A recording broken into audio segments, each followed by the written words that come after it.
When it comes to orology and space exploration, one name comes to mind every time. Omega. Now, if you really know your stuff, perhaps another brand may pop into your head here or there. Seiko with the Pogue. But if you really want to ask me, one of the coolest underdogs in extraterrestrial time telling, it's got to be the Bulova Lunar Pilot. Now, this is not just a stellar watch, but it's also a historical gem and a feat of technology. We're going to get into everything about this watch and why I think it's probably one of the coolest space watches out there. It is 1:04 p.m. Let's get down to business.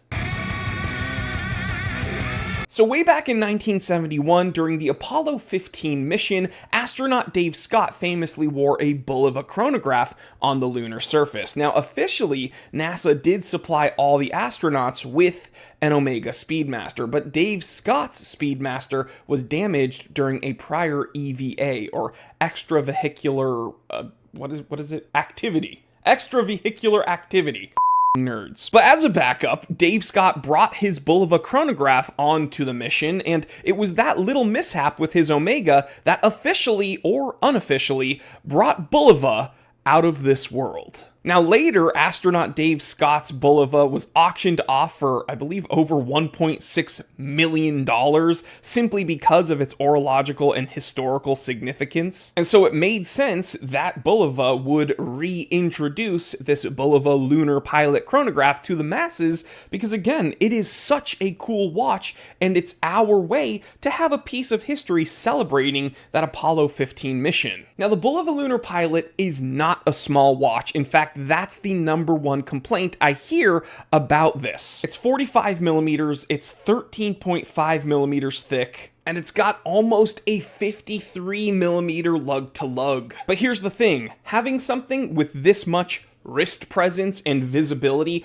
probably made it a standout piece of kit for Dave Scott when he was literally exploring the lunar surface up in space. The cushion case with that broad lug to lug offers some very wide pushers, which makes it great if you're wearing some big flight gloves trying to actuate these pushers. Very, very simple. But perhaps one of my favorite parts about this watch is the movement. And I know you might be thinking, oh, it has some prolific hand-wound movement, or perhaps it's automatic. No, this is actually ultra high frequency quartz. 262 kilohertz to be exact. So yeah, it might not have a soul like a mechanical watch, but this is incredibly high tech for what it is. Now, I'm a bigger dude. I have just over 7.5-inch wrists, and with the shape of my wrist, this watch with its lug-to-lug is not really an issue, but I understand if you are smaller in stature, or if you have a more slender wrist, this might be like a hockey puck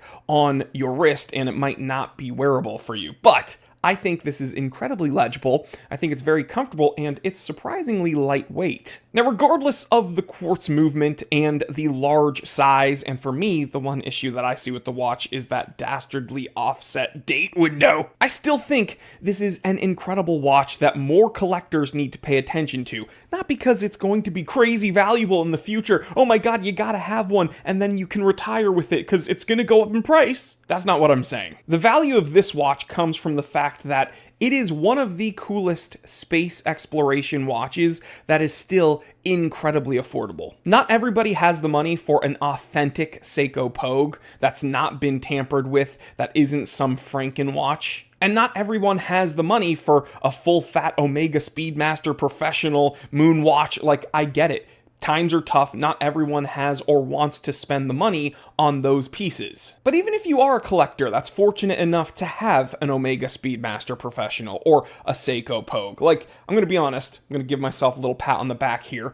I have a legit silver dial Seiko speed timer. I have an Omega Speedmaster Professional. I still think it makes sense to add this watch to my collection because it is a space watch and it's very cool at that. But the fact that you can get these for around $400 brand new, that's just icing on the cake. So let me know what you think. Out of the Seiko Speed Timers, the Omega Speedies, or the Bulova Lunar Pilots, which is your favorite space watch? And is there one I haven't mentioned? Leave it in the comment section below, and I want to hear from you. Alright guys, I will catch you on the next one. Stay happy, stay healthy, stay blessed. I'm Jory Goodman, the Time Teller, and always remember, I didn't invent time. I just tell it.